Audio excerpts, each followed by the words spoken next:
Vous l'avez vu dans le titre, aujourd'hui on n'est pas sur n'importe quelle vidéo, je pense que c'est une des plus importantes de ma chaîne. J'ai le sourire grand aux lèvres parce que je vais vous annoncer un des projets sur lequel j'ai le plus travaillé de ma vie et je pense que ça va me suivre pendant des années, donc c'est parti. En 2022, j'ai essayé énormément de choses en photographie, je me suis retrouvé dans pas mal d'événements qui m'étaient un peu étrangers. Je pense au sport avec Roland Garros ou le Tour de France, je pense au Festival de Cannes aussi. Depuis 2022, je suis dans cet esprit de curiosité, de découverte, et vraiment je me fixe plus trop de limites dans ce qui m'inspire et dans ce que je crée, et ça a été super génial. Je pense que c'est un peu le retour de Covid, de rester 2 années sans trop se dépayser. Je pense que le dépaysement il est dans tout, c'est juste toi, ta façon de voir les choses, et je suis arrivé à un stade où je me sens émerveillé par énormément de choses, et tout ça c'est parce que je me suis documenté, je suis devenu curieux de la photographie, et le fait d'être curieux de la photographie, ça m'a rendu curieux du monde en fait. Donc ça a été beaucoup de travail pour arriver à cette liberté créative, et j'en suis très reconnaissant. Et il y a un projet en particulier cette année qui a été pour moi une pierre énorme dans ma construction, c'est New York. Vous avez peut-être déjà vu les vidéos, je suis parti pendant 10 jours tout seul pour créer à mon rythme sans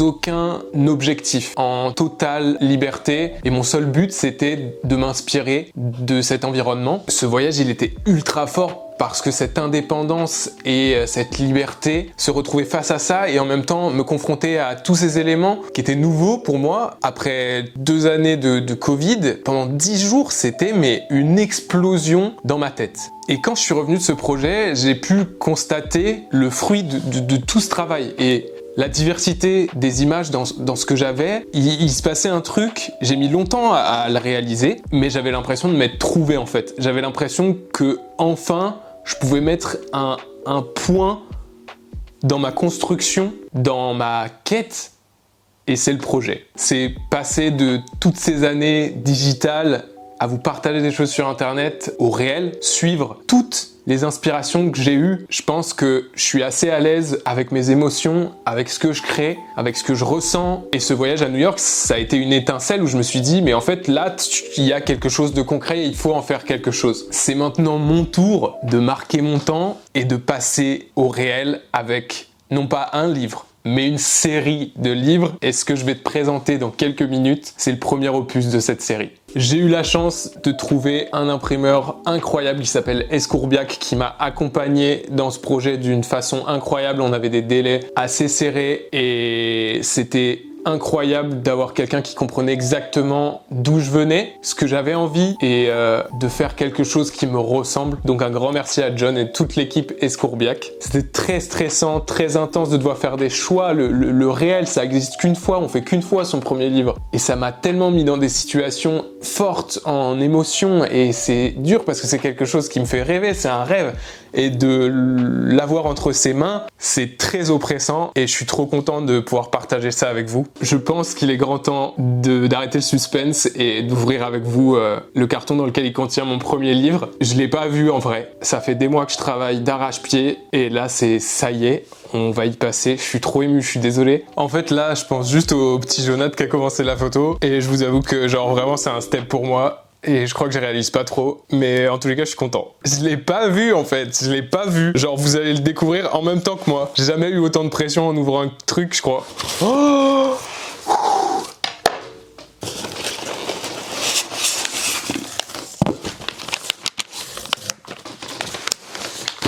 On y est.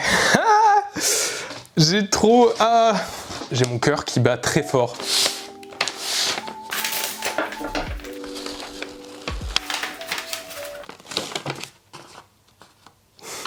Je suis trop ému. Putain.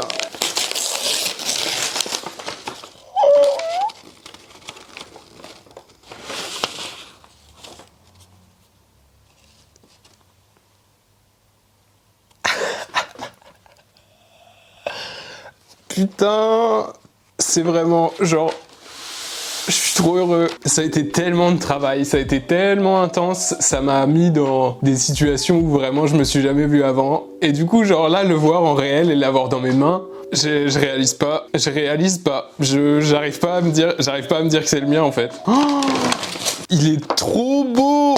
Et tout ça, on le dira pas assez, mais c'est grâce à vous. Là, vous avez envie que je l'ouvre, mais j'ai encore mieux. Je vais pas l'ouvrir. Ce que je vais faire, c'est que je vais vous inviter à une exposition à Paris du 11 au 13 novembre pour venir le découvrir autour de plein de belles images, des grandes impressions, dans un cadre convivial et tout. Tout ça pendant le week-end de Paris Photo. Vous pourrez aussi aller voir plein d'autres expos de plein d'autres photographes. Et je suis trop ému et je suis trop reconnaissant. Merci de me suivre dans ma passion et de me donner toujours plus d'énergie dans tous mes projets. Et genre ça, c'est grâce à vous, c'est grâce à tous les gens aussi qui m'ont soutenu dans le projet. Je pense à Oriane, je pense à Corentin, je pense à John, je pense à tous mes potes qui m'ont fait des retours. Tanguy, mon amoureuse, genre vraiment, merci. Et je suis trop content. Je vais me l'ouvrir tranquillement et je vais juste vous remettre les dates de l'expo. Et j'espère vous y voir nombreux. Putain, je suis trop heureux.